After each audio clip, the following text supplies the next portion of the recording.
Let's see if that helps. Side effects may include users swearing at your computer, abandoning your app, spontaneous combustion, and developing a deep personal hatred of you specifically. Live regions are not intended for young children, the elderly, anyone with a heart conditioning, anyone who is experiencing stress, anxiety, or anyone who enjoys peace and quiet. Oh, it worked, and it's not echoing. Great. We're not going to do full screen. So yes, I've been made aware that I'm not allowed to use Access U to sell things to you. So we'll try to do a fair and balanced and informative look at live regions. So I kind of use the phrase live region and notification interchangeably sometimes, but they are technically different things. A notification, like what's on screen, is sometimes a toast that pops up, sometimes a banner that shows up. It's kind of any, for all users, any sort of like informational UI that lets you know that something's happened. I guess in some ways that's all interactive UI, but it is specifically usually a little message that shows up and lets you know that something has happened, usually kind of something that's happened asynchronously, like maybe you were logged out of a site and a little toast comes up, or you were in a chat and a new message pops up and it lets you know that it happened. Most people know what notifications is. I can stop now. So what's a live region? It's kind of a notification, but it's more specifically for screen reader users, and also sort of for people using Braille, although that's a little more complicated. It sort of works sometimes, but mostly for people using screen readers. There are some specific ARIA attributes that you can use to create live regions. You can't, well, I was about to say you can't create them with semantic HTML. That's not entirely true. But if you want to create custom live regions, there's 4 specific ARIA attributes that are useful. There's ARIA live set to assertive or polite, which controls, it kind of depends on the browser and screen reader, honestly, how that specifically works, but it controls where the live region is inserted into the speech queue, whether it interrupts other things currently in the speech queue of a screen reader, things like that. There's also a couple of roles, alert and status, which map to ARIA live alert and polite respectively, although role equals alert is a little different from just ARIA live assertive that we'll talk about later. There are other ARIA attributes that are related to live regions, but they don't matter and you shouldn't use them. No, really, they're not relevant. No. I get it. There's an ARIA attribute called ARIA relevant that's related to live regions and doesn't have support and doesn't work, which is why you shouldn't use it.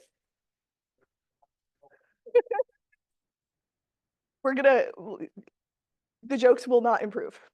You've been warned. So yeah, let's look at some practical examples of live regions. And let's really hope this works. I'm going to turn off my mic and turn on the computer sound. This is probably an example that if you've done anything with live regions, you've probably encountered, because like reading form errors when they happen is like quintessential, good use of live regions. These are using role alert. We can look at specifics later. But yeah, that seemed fine, right? You have some text that appears on the page, you've wrapped it in a live region, it reads out, everything's good. Let's do that with another example. I am so sorry.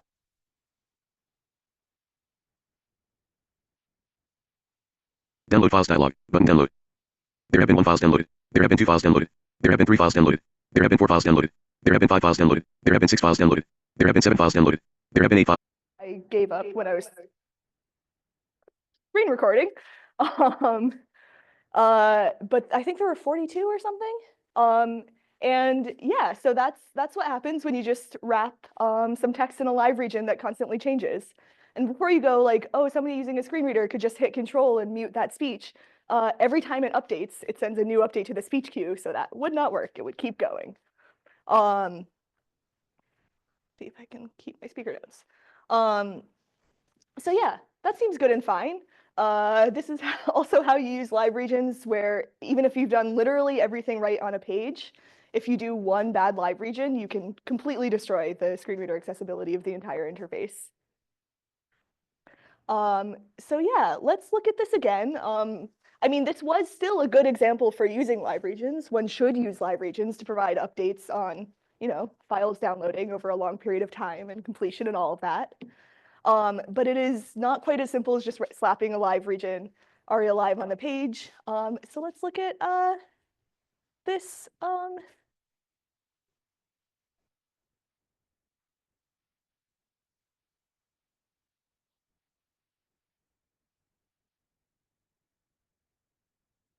There have been 15 files downloaded.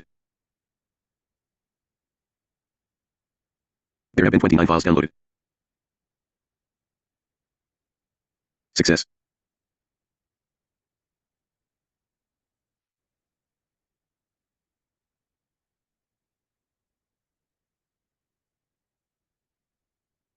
And 29 and then success.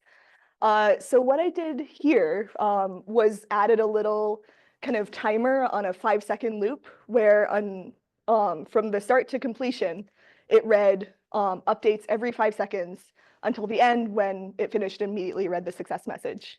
The 5 seconds is based on actually running some user studies and getting feedback on kind of frequency that people like getting updates.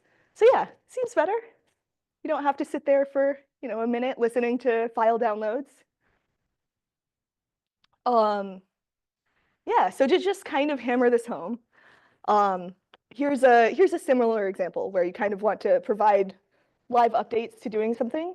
So I'm going to just type in ARIA relevant to prove that I can do puns. So here I typed in ARIA relevant on the page, and it kind of provides a filtered list of ARIA like matching results. You see all the possible values for ARIA relevant that you shouldn't use, but in an academic sense, it's interesting. And as a cited user, this is really helpful to me. I can type, it catches any typos because immediately all the matching results go away. I can see how many results there are, if I remembered correctly that ARIA relevant is a thing, and I get kind of immediate feedback. So if I were a screen reader user, this would also be helpful to get kind of feedback on, because if it's just silent, then you have to type in your search term, leave the input, navigate to the list of results, check if there are any results. Maybe you had a typo and you're like, well, there's nothing here, or maybe your search just didn't return any terms, or they're the wrong terms. You have to go back to the input, update your search term, navigate back to the list, which is annoying. Not extremely inaccessible, but annoying. So I have seen in actual live production code, people respond to this by wrapping the search results in a live region, just putting ARIA live equals, polite or assertive, doesn't really matter. On the results, sometimes they try to be a little fancy and add an ARIA atomic in there, ARIA atomic false in this case, I hope, which also you shouldn't use because it doesn't have great support. But it doesn't hurt to add it, I guess. It just doesn't do that much. So what that results in is something like what just happened on the screen, which is a bunch of cats flying across the page and obscuring the actual UI that you want to interact it with, which is literally what happens when you put live regions on a page. But yeah, that's kind of annoying. You just get a bunch of distracting things constantly in your face as you type. Also, because when you're typing, you want to hear keyboard echo. Live regions would also potentially interrupt that, or your keyboard echo would interrupt the live region, and then something has started to play, but you haven't heard what it totally is because you typed a letter, which is annoying and weird. You feel like you missed something. So you might be wondering, how do you apply live regions here? Don't worry, I have the answer to everything as a reputable vendor of ARIA. But yes, don't worry, there are live region solutions to this. Dr. Aria's patented live regions can fix every single ailment. If your users are literally bouncing out of their chair and starting a vendetta against you specifically, I'm not responsible. So yeah, what you actually want to do in this case is add a little debounce. Before I did that with the loading messages where it was every 5 seconds on a timer, this is a little different because you don't just want to provide an update on the results every n seconds. That's still kind of annoying. You could have typed something quick and then you have to wait a while to get a result. That's weird. And you could still be typing after 3 or 5 or whatever seconds, and then it would still interrupt. So rather than doing it based on time, when you have something like this where you want to provide people like information based on what they've typed, you can do a typing debounce. So what it is you listen for new input on that input or text area or content editable or whatever. And every time there's a new user interaction or a new like value change, you clear the timeout and set a new timeout for about half a second is what I found works pretty well. So what happens is as a user is typing, there's no live regions are fired, but half a second after typing ceases, then you get a update on the result. So to hammer this home, here's our flying cats again. I'm gonna type in ARIA live this time. And I typed a little slow, so there was one update in the middle, but there was essentially just like the one update at the end that said 3 results. And it's, yeah, much less disruptive. Live regions are great and totally not snake oil, it's fine. Yes. It also works for things like character counters, like say you're, you know, running a social media site or something and you want to let people type past the max value because sometimes it's good to be able to compose something and then reduce it. So you have a character counter that lets people know that they're like run into an error if they try to submit it once it's past the max. Yep. Yes. Oh, good call. On your right, left side. Could you go back to the code example? Oh, yes, I can go back to the code example. Yes. So I was trying to understand that, and I see that you have it announcing 10 results found. But when you have it announcing like that, is it also, were you thinking that you could possibly, I mean, that's hard coded 10 results found. Oh, it was just an example. Yeah. Yeah. You could have a variable that did change as needed. Yep. For however many results. Yep. So I'm just trying to look at it and see and how this avoids. If you had a counter and the counter was saying how many results had come through, then it would only announce at a certain point when something came through. So your variable could keep track of how many iterations, but your announcement could have a variable there. Yep. Okay. Yep. So now because I'm like, you don't want to hard code 10 results found, but I wasn't sure quite what you were coding there. Yes. Okay, thank you. That's helpful. That's a great question, which also reminds me, oh, where was it? I should have put this on the screen at the start. I have a link that has a link to both my slides and GitHub repository that has some code examples, including this one that has this typing debounce. I did it with the character counter, but it has that same thing where, as you said, it has that like timeout on input, and then it has the actual not hard-coded, just as a slide example code where it checks like the current amount of characters inside that timeout, so it's getting the correct value when it's actually announcing. So yes, this has the slides, the GitHub repository of examples, and a third thing that we'll get to. So that's tinyurl.com/live-regions, all lowercase. Yeah, great question. Hey, yeah, so, when you're doing it this way, are we assuming that the, announcement, the 10, whatever, however many results are found, is not visual, like it's not visible on the Right. page, so you're just announcing that for screen reader users? Yes. So otherwise, if you had a results kind of statement, then you could wrap that in an ARIA live, and then would you still need the timeout with the timer? Yes, Because I it would. update too often? Yep. Okay. Yeah, I would not, even if you have something like end results at the top, which is a great idea for sighted users too. Especially if you might have more than like 3 to 5 results, that's less easily scannable. I would still not wrap that in a live region for that same reason as like the downloads dialog, where every time you type, it'll try to update again. I would still do this typing timeout with a custom live region so you can control the timing of it. Which I've also seen people do that in live code and seen people complain about it. Did you have a question? Yeah. Thanks for being the mic runner. Could you also refer, instead of not just wrap that, say if the 10 results on screen, like not just wrap that in live region, but reference it by like an ID to use like ARIA, like, so you could use it by that way, so you wouldn't actually have to, ARIA labeled by. yeah, something like that, yeah, use it so that way you could just. The exact text that's visible on screen is also what's announced. So you probably won't get updates in that case. So when a name change happens or a description change happens, some screen reader browser combinations will announce the change. Probably typing keys will immediately interrupt that, and others won't. So you will not consistently get feedback, even if you do that ARIA label by or ARIA describe by. It's not a bad idea to do that necessarily, but you would also have that same problem if you do want to provide people live updates as they're typing about the results returned. But yeah, great question. In other cases where it's not based on like live feedback, it is a great idea to use like labels and descriptions and static associations rather than live regions. Because I've also definitely seen people swing the other way where they're like, I don't know, like, oh, there's this information that's now related to this control.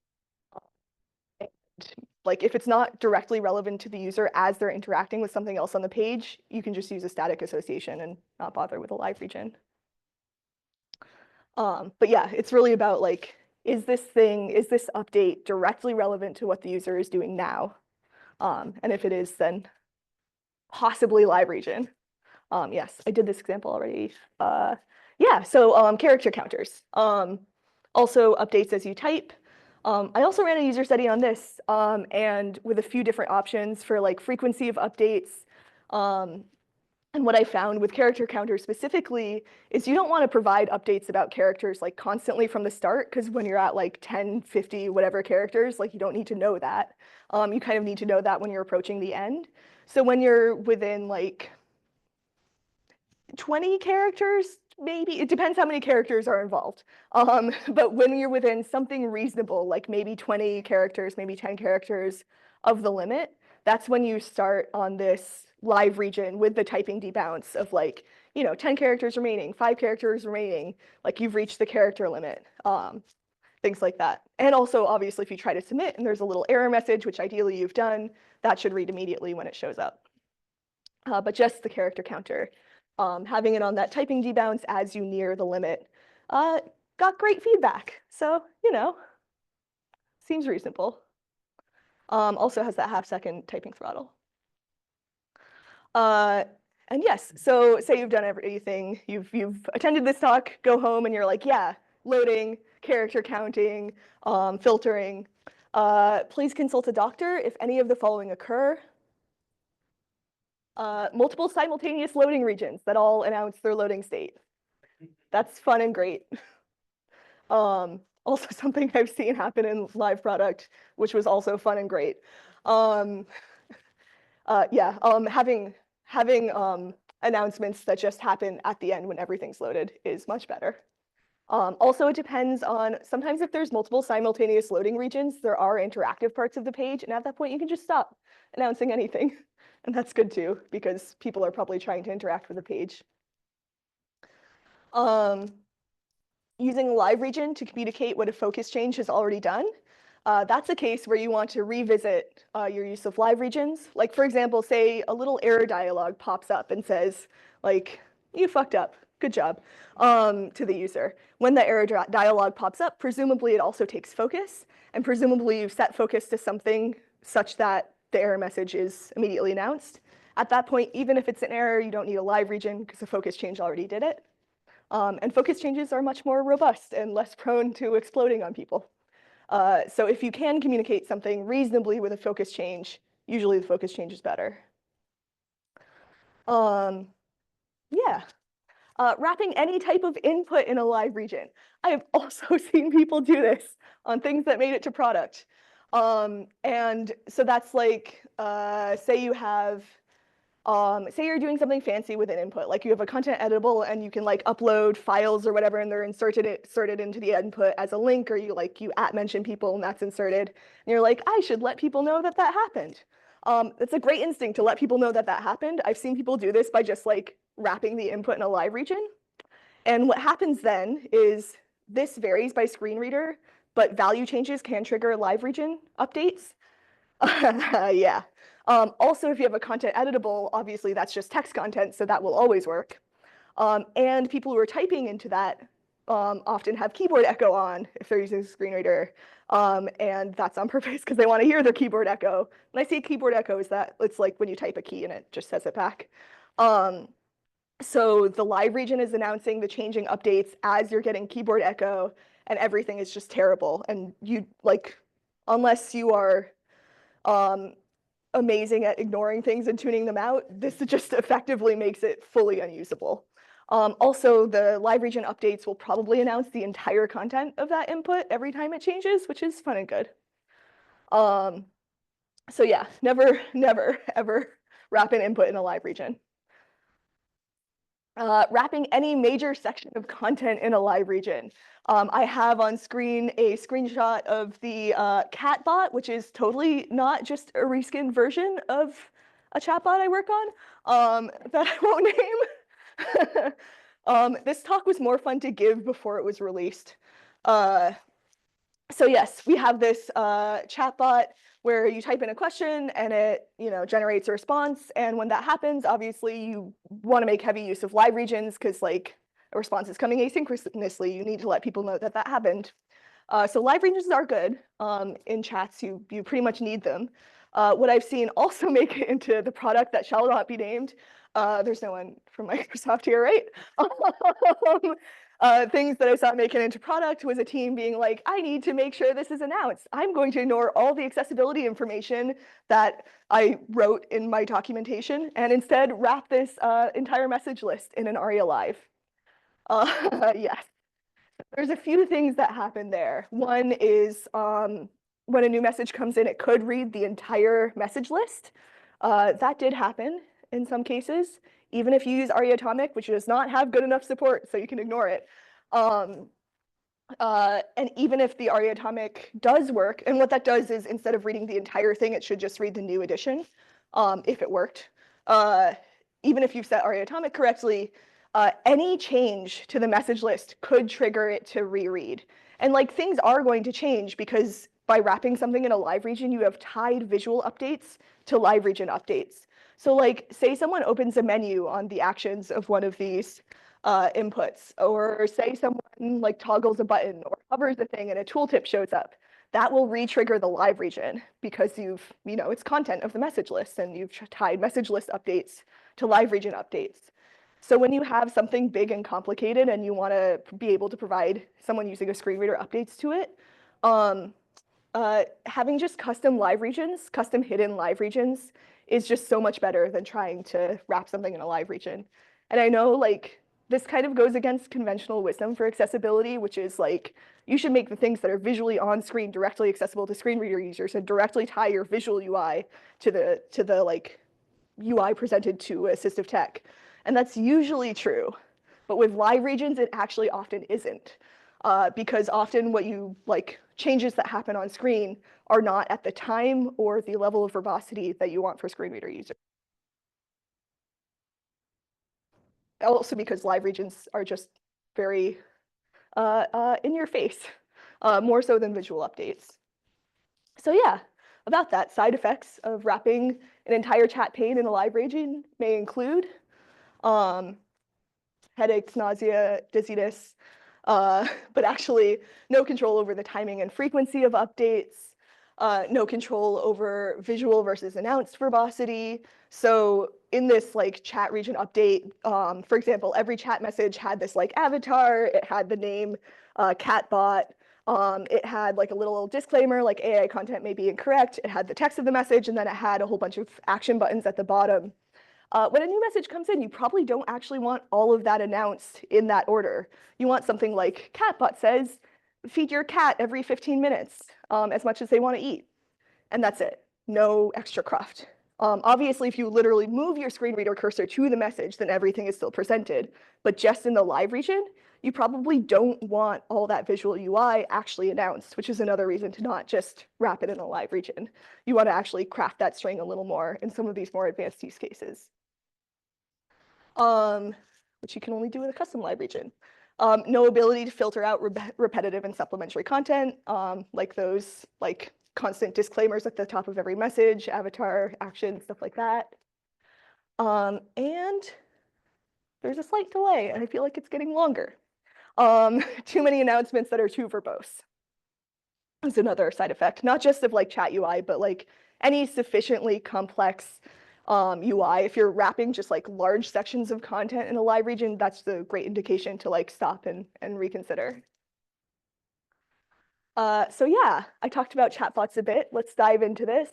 It's not that AI chat is taking over the world and also my life. It's fine, everything's fine. We're not going to talk about AI and its merits because that's depressing. We're just going to talk about chatbot UI because chatbots don't have to be AI, they could be anything.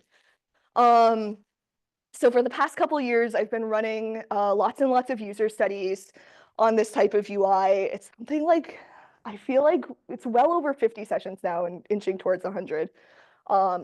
So I've gotten a lot of feedback. So I'm gonna share some of that in case any of you end up in hell and having to work on AI chatbots. Or anything similar, I guess.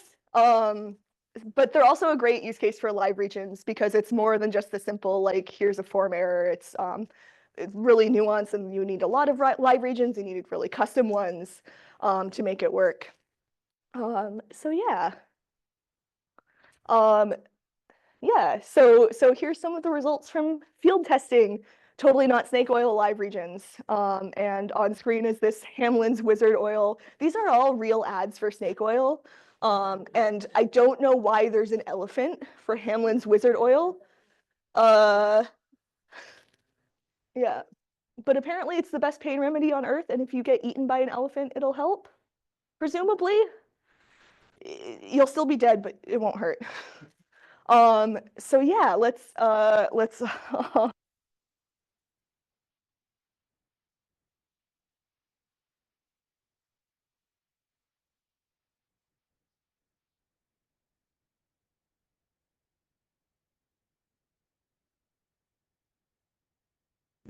W-I-S-C-A-T.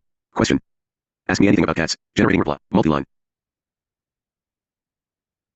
Still generating reply. Still generating reply. Catbot root. PowerPoint app card for presentation on the anatomy of domestic cats. W-H-Y-S-C-A-T. Ask me anything about cats. Generating reply. Still generating reply.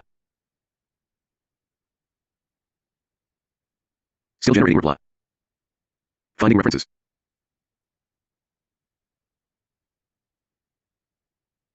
Catbot root. Cat vocalizations have been categorized according to a range of characteristics. Originally suggested by Mildred Mould, cat sounds are often divided into three main classes. Sounds produced with the mouth closed, murmurs, purring, trilling. Sounds produced when the mouth is first opened and then gradually closed, meowing, howling, yelling.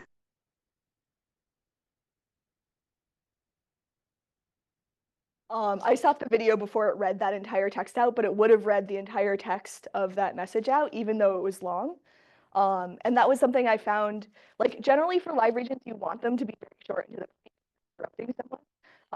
But for a chat specifically, because like, this was one of the like most common unprompted feedback pieces of feedback that I received, was that people really, really liked being able to listen to the entire message without moving from the input. So they could type a message, hear that immediate update of generating reply as soon as it was sent, or as soon as, you know, the chatbot loaded that loading bar.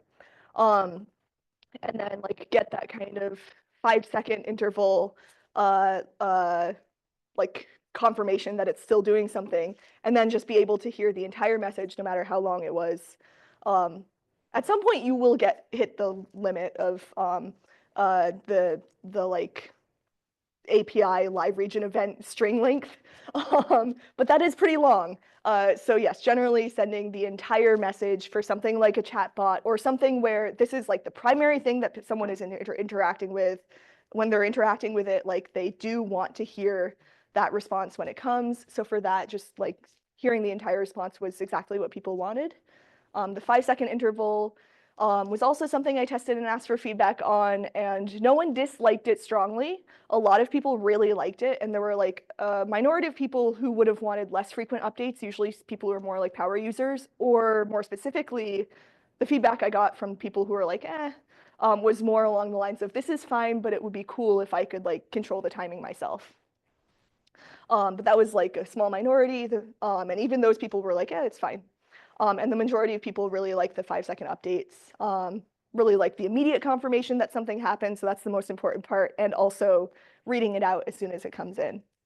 And all of those, yeah, were some of the use of live regions was, in this instance, probably the most common unprompted feedback about the usability of the chat.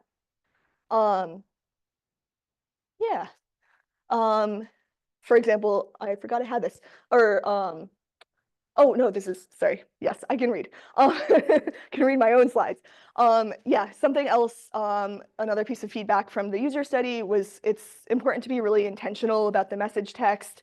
So what we did was have the name of the person, or in this case, machine, prepended. So it says catbot said, and then the text, the text body of the message. I tried a few other things, like also adding the time in there, things like that. For a while, accidentally, that AI generated content may be incorrect was in there, and that wasn't great. Time wasn't really helpful, but just that person said message was really helpful, which is not in the visual UI. That does require custom strings, which you need to be careful about localizing and get on top of people about localizing, because it's easy to miss when you have screen reader only stuff. Yes. This is great. So you said that their focus would still be in the input, right? When they read this message? Usually. Okay. Yeah. And then, so what about all the interactive controls that are in the message there? How do they know that those are present? You kind of just have to learn the UI. So if somebody's in the message and it reads out the message, even for less power user people, I didn't find confusion about the fact that they were still in the input. People generally know where their cursor is, and know that okay, a message came in. If I want to investigate it a bit more, I need to go to it. So it is this is a talk just about live regions, but there was a lot of other feedback that I or things I worked on how to get from the input to the message list easily, how to mark up the messages so you can easily find them. Each one has a heading, which is something Discord does, but not a lot of other chat UI like Slack and Zoom and Teams, they don't do that. AI chat is a little different in that it's more often rich content than the others, but having headings in front of each message was really, really important and improved usability a lot. Reducing tab stops between the input and the message list. Having, if you want for power users, having a shortcut to go between them is could be useful. Honestly, custom shortcuts are things a lot of people don't learn unless they use it a lot. But yeah, all of those still matter. The rest of it does still need to be accessible. I'm just not talking about it because it's just live regions. But yeah, you have to navigate to the message to interact with it. And that's always true. Live regions are never going to provide you a way to interact with something, which is why if you have toast notifications that have links or buttons in them, then you need an easily findable way to directly move your focus to that toast notification. And especially if they disappear on a timer, then timing adjustable, the WCAG criterion comes into play, but also you need to make sure they don't disappear when focus is on them. Bunch of stuff, because live regions will only ever give you a string and no markup, no semantics, no actions. Yeah, great question. Yes, and something else that has made it into a product to much complaints is wrapping streaming content in a live region. And this is similar to, but slightly different from just wrapping the entire message list in a live region. Streaming content is that thing where you render blocks of text as they come in, so you don't wait for the entire message text to come in. You kind of do it bit by bit. So it can be a typing thing letter by letter, or it could be just chunks of text that come in. And if you wrap that sort of thing in a live region, it will read that entire string over and over and over again, constantly, kind of like that download file dialog where it's just reading over and over again. So that's terrible. Also, don't give cocaine to babies, like this ad tells you to. You will get similar results. They probably shouldn't have cocaine either. I don't know, but use your judgment, I guess. I mean, that makes it okay, I guess. It's only 15 cents. It can't go wrong. Um, Instantaneous cure. yeah, they'll stop complaining about their toothache for sure. Also, if you give cocaine to people who are listening to your terrible live regions, they might also stop complaining. Uh, I don't endorse that. No one, yeah. Yeah. So as I mentioned, one of the most consistent pieces of feedback in these live regions was, or in these user studies on the chat was about live regions.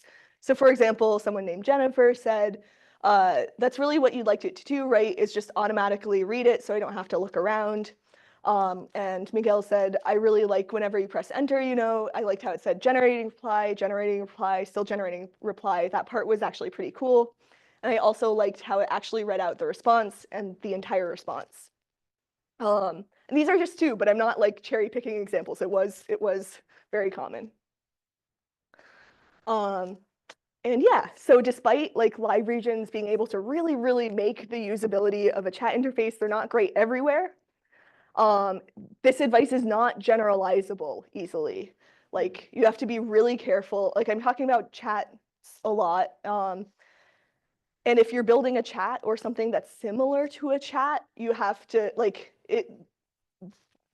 the advice might carry over, but this is more about like how to think about and how to investigate more complex live region usage. You can't it varies so intensely, like item to item. Like even in a chat like Slack, for instance, you might not be able to generalize this advice because this was like a chatbot that has like longer responses, more rich content in the responses, that like generating a reply and long loading period is more specific to like generated replies and not person-to-person content.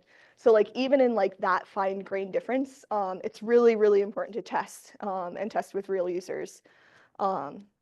Because yeah, live regions are powerful. You can make it work really, really well and make people really efficient, like as efficient as sighted users if they're used well. But you can also just make it unusable entirely, really easily. And unlike like semantic quirks, there are very few workarounds to this other than like, I think you can in JAWS go in and say block all live regions for a specific URL, but that's, the nuclear option. And I think that's really the only workaround that a user would have if you've accidentally done a bad live region and made the page no longer work. Or work, but not really work.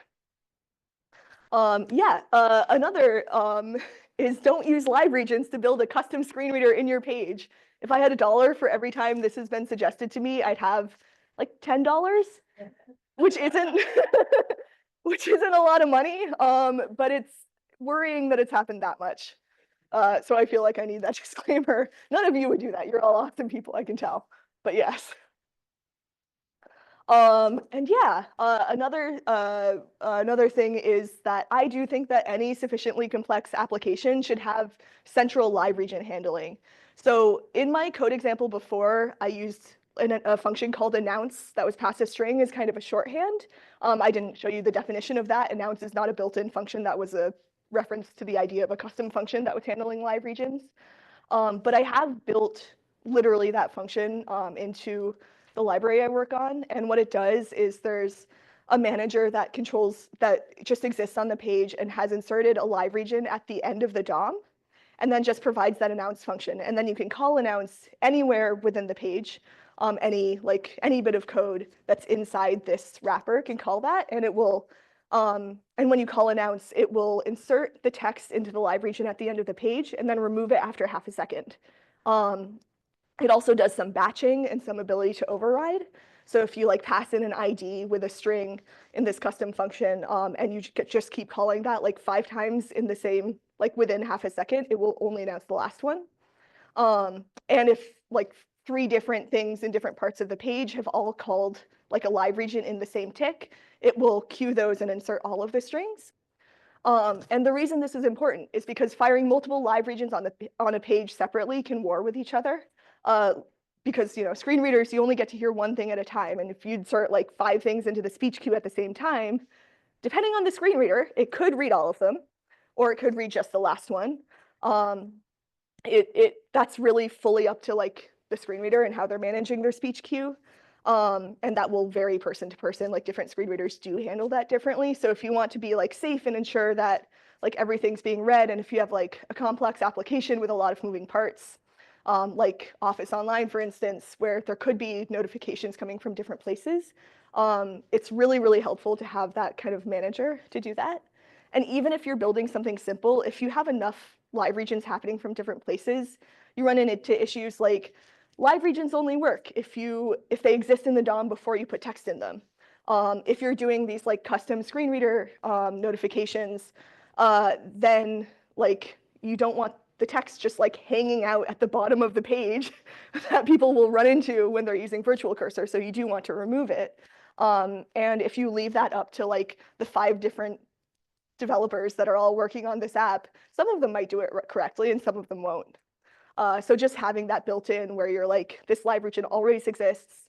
I'm gonna like do some queuing and batching, and I'm going to make sure I remove the text after it's been like there long enough to be picked up by APIs. Then other developers won't fuck it up. Yeah. Question about that. Mhm. Is there a JavaScript event that's fired when the live region is done being read, or how do you know when it's done so that you can get rid of it? You can get rid of it before it's done being read. All you need it to, that's why I said half a second. You just need the text to be in the DOM long enough for the event to fire in the accessibility API. You will never know how long it takes for the screen readers to say it because people are going to have different speech speeds and who knows what was in the queue before then and whatnot. So that's just fully unknowable, but it also doesn't matter because like the full text will be read even if it's removed because it's been picked up. It's been like the way live regions largely work nowadays is screen readers aren't like necessarily just like listening to the DOM and looking at the DOM at the time of the announcement. Even if they are like looking for DOM mutations directly instead of using the accessibility API, when they see a DOM mutation, that fires like the internal event and the string is taken at that time. So you don't need it to like hang around and wait for the speech to finish. So yeah, inserting it, taking out after half a second works great. You could probably go shorter than half a second, but like test with VoiceOver. I found that like VoiceOver is the one where if it's not there enough, it's less likely to pick it up. But half a second I found is very safe. Yeah. So some benefits of central live region handling are handling back-to-back, like loading loaded announcements. Like say you have something that could take a while to load, so you want to like start firing loading announcements immediately. But like sometimes it just loads immediately. It could, like this isn't the worst thing in the world, but it could say like loading success. Or sometimes I've even seen those switch where it's like success loading.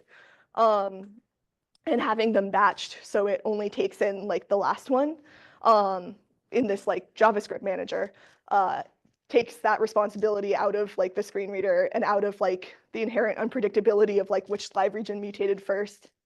Yeah.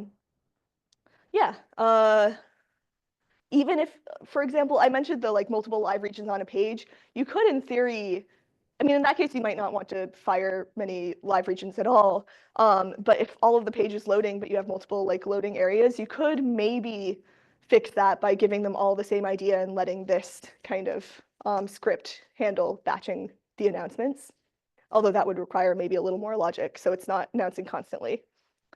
But yeah, it lets you abstract some of that stuff and keep your other developers that you work with from screwing things up. Question over here on the right. Aria busy for the loading. Oh, Aria Busy. Yes, that does something else. So yes, she asked about Aria Busy. So that is also important. But what Aria Busy does is it kind of marks that entire tree as currently undergoing a lot of DOM mutations. So you might not want to allow virtual cursor access to it at all. And the implementation of that also varies by screen reader. So you want to test it. It could be that like, well, generally what will happen is that if anything in that region triggers like some sort of like accessibility API event that a screen reader would normally like say something in response to, it shouldn't do that. And also for some screen readers, I forget which ones, you just can't access the content at all with a virtual cursor. but it doesn't do notifications. Like if you put ARIA busy on a region, that's not going to handle like live region updates for you. You'd have to do both of those separately. Yeah. Oh yeah, other benefits to live region handling is you only need one live region node on the page as opposed to a whole bunch. In theory, if you have one manager, if you have stuff like dialogues, you can handle things like putting the live region inside the dialogue also, because if you have a live region outside a modal dialogue and your cursor is in the modal dialogue, VoiceOver specifically won't do that. Windows screen readers will. So you can handle like all these edge cases like that where you don't like you work on accessibility. Usually most of the people you work with are not accessibility experts, and there's a lot of like minutia for live regions that causes them to fail.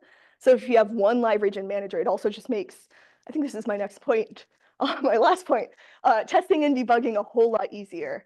And it takes the responsibility off of like 10 different dev teams onto you.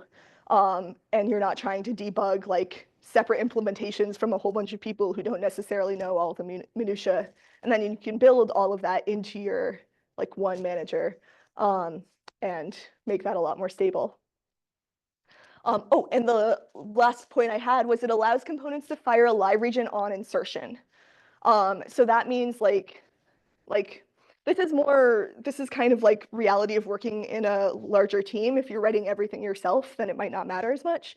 But say like team over here is working on a toast notification, and they build this like one toast and it's inserted into the DOM immediately, and they're like, it needs to fire a live region when it's inserted. And if they try to handle the live region from within that component, you can't do it. Like you can't fire a lot. Well, role equals alert will do it. But if you don't want something to literally be an alert and say alert, blah, blah, blah, then you can't have something announce at the moment when it's inserted. So having this like central live region manager that has one live region that's inserted in the DOM at the start, like on page load, means that when that toast is inserted, it can call like your announce function. And that text will be inserted in the existing live region and will actually work. So yeah, you get to allow people to fire live regions on insertion. So yeah, how are people, we have like 20 minutes left. We go to jump straight to testing, or does anyone want to like stretch or like ask questions or anything? Cool, we'll do testing. Yeah, so I mentioned that live regions are buggy and prone to error. So a couple things that you want to check. So when a live region isn't working, when you're like, you know, you're working on this downloading files dialog and you thought you coded a live region and you're not hearing anything, there's a couple things, a couple steps that I usually go through. First, I look for authoring error. And the way I do that is like, does the live region exist on the page? Like just go in the DOM, go in browser inspect and be like, is this node here? You can do like a find in page, find in like in the elements panel, you can do a find in page and just type like ARIA live, alert, status, and just look for a live region. And does it exist on the page before the text is added? That's the next thing to check. Like, is it inserted into the page with the content already in it? And if it doesn't have role equals alert, that's not going to work. So that could be the bug. Is there a simultaneous conflicting event like a focus change or something that's like immediately overriding the live region? That's another thing to check. I had that happen last week actually, where that was the bug. Is the live region outside an open dialogue? This is just a thing you kind of have to know. There's no great way to test it. But if you have an open dialogue and you're testing with VoiceOver or TalkBack, you know, that test TalkBack, and you're just not hearing a live region, it's the dialogue. You can't have a live like VoiceOver will not announce changes to a live region that's outside a dialogue when the dialogue is open. Modal dialogue, but yeah, or the dialogue element. Yeah, and is the live region actually updating its inner text? Like, is that DOM mutation, that child mutation actually occurring? I'm going to go into that in a bit because there's a fun way to actually test that. Because if you're inserting text and removing it after half a second, that gets a little harder to test. But there is a way to test it with mutation observers, usually, or staring at the elements panel really intensely. But mutation observers are a little easier, and then you can actually see what it is. So yeah, the second list I go through is if it's not an authoring error, maybe it's a browser or screen reader error. And the way I look at that is I check the screen reader speech log, which like if another event is immediately overriding it, that's a way you can tell. So like the NVDA speech viewer or the JAWS, now I'm forgetting what it's called, but it's the equivalent of the NVDA speech viewer. Narrator buddy, if for some reason you're testing with narrator. VoiceOver doesn't have this. You kind of just have to stare at the little like caption box. Or you can use API events, which is the second thing I check to check if like that live region API event is actually firing. That's a bit more of an advanced thing. Using the accessibility inspector that's part of Xcode, you can do it on Mac. And using accessibility insights for Windows, you can do it on Windows with the UIA API specifically. And essentially you pick the like root node and you listen for live region events, and both of those tools will let you just see a log of whether those events are fired. And that lets you know if you think it's a browser or screen reader error, checking the events lets you know, is it the browser or is it the screen reader?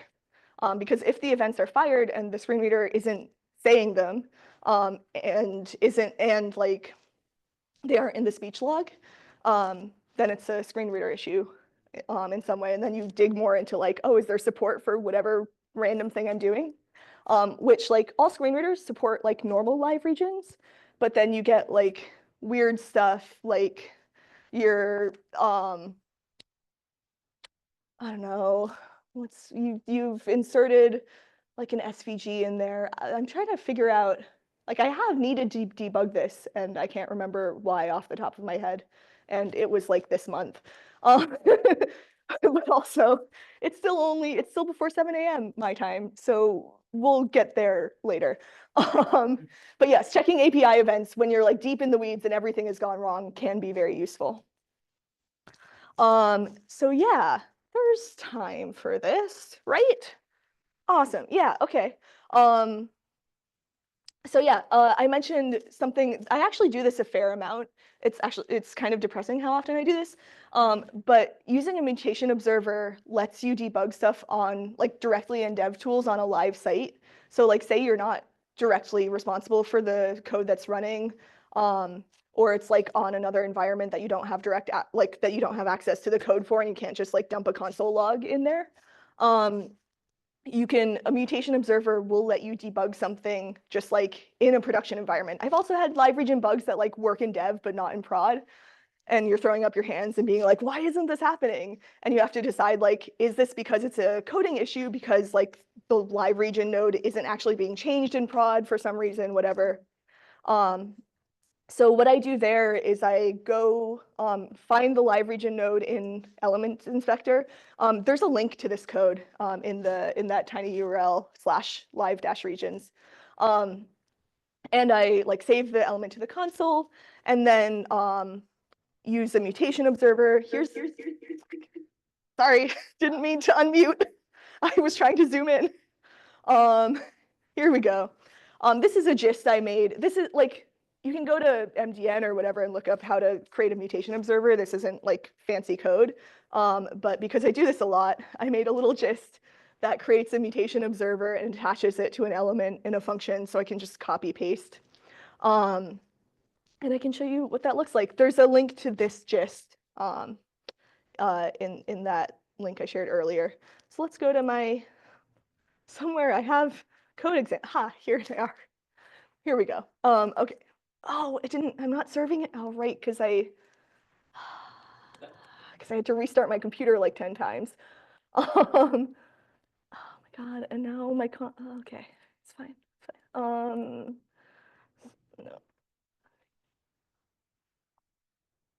Okay, should be running again. Yes, here we go. Okay, now let's say I'm not hearing the character counter with a screen reader once I get to close to 140 characters. And let's pretend I was running a screen reader and didn't hear anything. The way I would check the live region is, don't worry, I'm going to zoom in.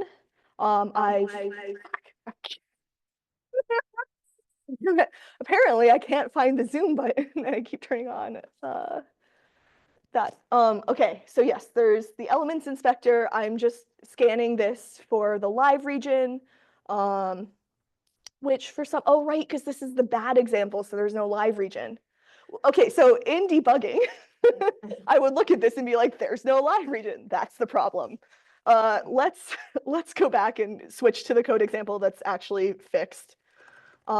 If you go to this repository that's linked, that has these code examples, there's the main branch where it's all bad, and then there's the fixed branch where it actually contains the code that makes live regions work.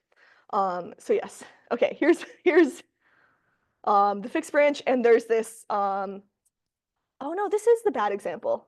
Did I screw that up?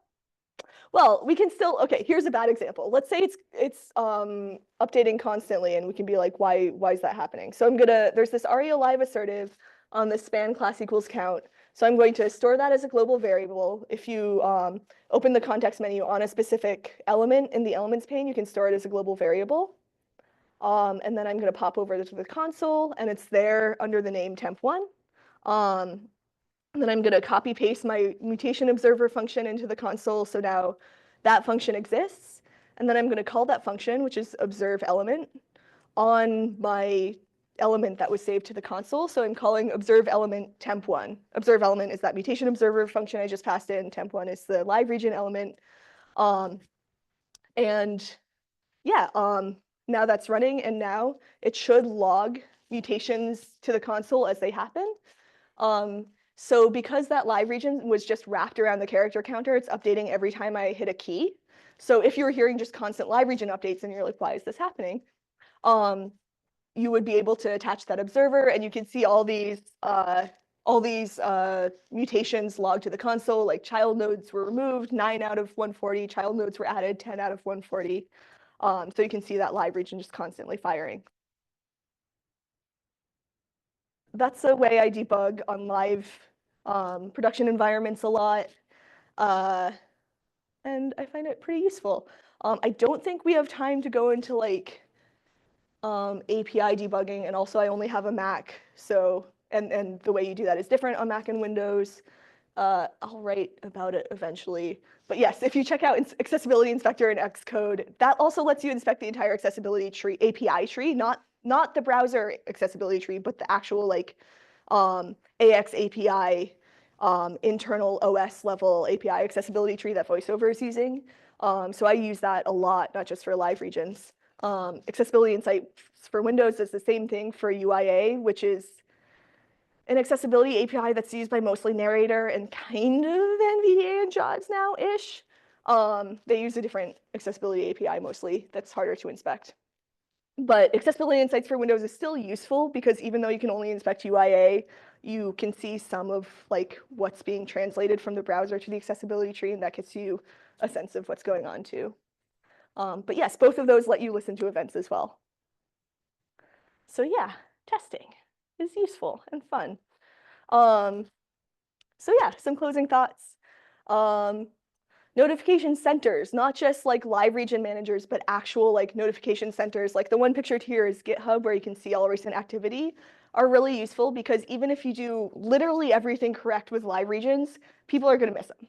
Like they're going to be hitting tab at the wrong time. They're going to be like they'll not be really paying attention. And then the thing about live regions is, unlike navigating with your screen reader virtual cursor, you can't go back and check what it was that you just missed. Like a live region fired and you missed it, sucks.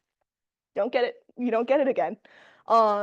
So, and also like, aside from just screen readers, like toast notifications and other visual notifications are very, very easy to miss, especially for people using like magnification software, people who, I don't know, maybe have ADHD and the thing like disappeared before they actually turned to look at it, like someone who reads a little slower for whatever reason, someone who's distracted.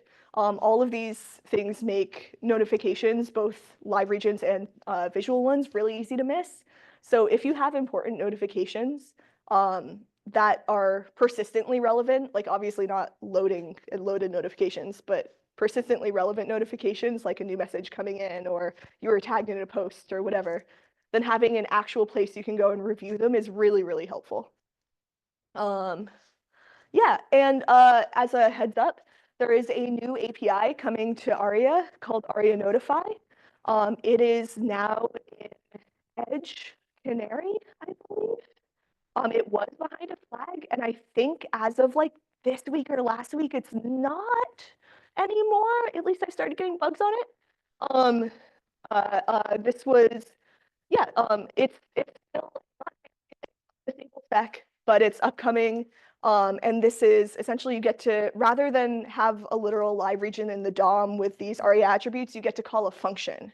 ARIA notify, pass it a string and some options. The options are still kind of being nailed down. But this basic functionality of call the function ARIA notify and pass it a string directly is mapped by the browser into accessibility API events, doesn't deal with the DOM at all. And yes, and there are some options that let you have more fine-grained control over how it works with screen reader speech cues, which previously with normal live regions, you just have no control over, and they're widely different between different screen readers. So this standardizes things a bit and makes it so you're not doing this hack of like inserting text in the DOM and removing it after half a second. So yeah, when that gets support, and when it's actually stable spec, that will be really useful. Don't use it now, but it's great to keep an eye on if you do deal with live regions much, because it would make things a lot easier. Yes, this ARIA notify the function is a direct, like, you call it in JavaScript, passes the string and map to accessibility API events, no DOM involved. Normally, yes. Yeah, normally, yes, but for all of these reasons, if it's a complex enough use case that you don't want to directly tie the visual change to the string that's announced by a screen reader, that's when you'd want to use this. Yeah. Quick question. Mhm. What's a ballpark time frame for like how far out you see this being? So the question is, what's a ballpark time frame for how far out this would be supported? I know that's a tough question. So it's not in stable spec yet, so you're asking for ballpark timeline of when like this is released in like in the ARIA spec is stable and then when it's supported in all browsers. The browser support probably isn't going to take as long as it usually does because this is already implemented in Edge, which means it's functionally implemented in Chrome as if they pull in that change. And then you're just waiting on Firefox and Safari. But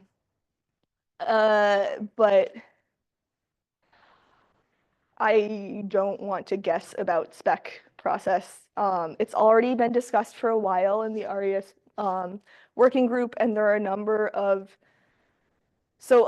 the initial options to control like speech cue granularity were removed. And I think it's good they were removed. I think they weren't fully baked. But if nothing else big happens, then in theory, it could be like a year or two.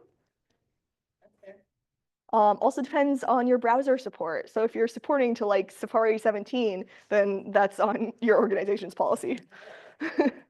But Yep. even today, you could, if you had that central ARIA manager that you were talking about, you could check to see if Yep. this is going, and then have another. We literally, like the code I work on, the library I work on literally does that, but that's because I've been involved in the spec process. And so like as a way of like proofing out that this works in a way to like provide a live way to just for literally the browser to test their implementation and to check if it's catching all cases and all of that. This is actually implemented in what I work on. So if you go to like Office Copilot, in theory, if you have ARIA Notify turned on, it will be using ARIA Notify and not live regions. Depending a little on whether that specific chatbot is actually using the code that I wrote and not their own code. But if they're using the code that I wrote, then it would be using this if it's supported, if you're using a browser where it's supported. But yes, the like half a second DOM live region thing is effectively a polyfill for this. Which is fun because I wrote the effective polyfill before this existed. So it's easy to switch over.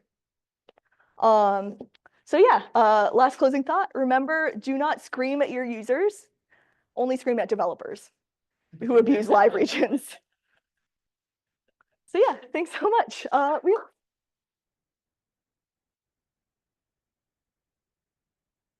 Yeah, we have time for questions. I'm actually going to put the actual URL back on there that has all the links. Oh, those links are in there.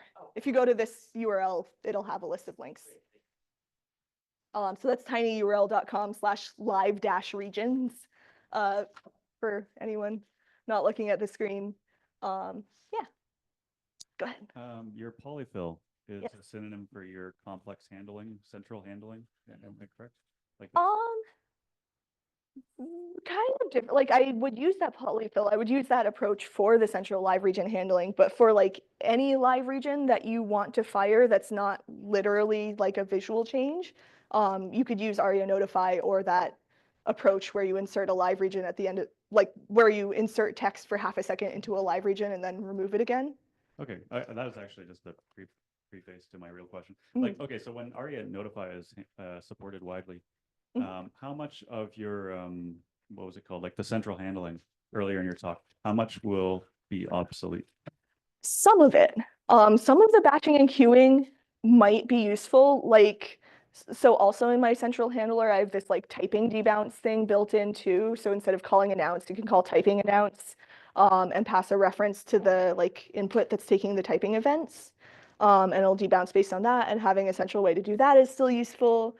Having a little bit of a, like for some of the loading announcements, having a little bit of a cycle or something, so you only like announce the latest thing after like n seconds is still pretty useful.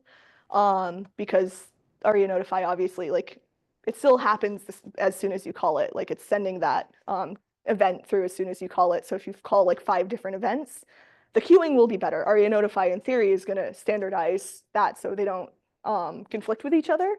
But if you want like a slightly longer cycle, like loading announcements every 5 seconds, you'd have to do that yourself. But it will get rid of a good amount of the use case for that. Thank you.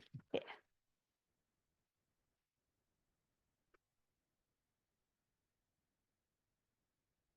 Yeah, this is great. Thank you so much. At the very beginning, you showed the error message, inline error messages, and I'm curious about if you've done those user studies or if you have feedback on if you would use an ARIA Live on those error messages as well as the ARIA describe by that would Yep. then you would, I would. so the live would announce it immediately and then ARIA describe by would announce it when they come back to the Yep. field. Exactly. Yep. Great, thanks. And that one I do actually use roll alert. That one's like the most simple basic example.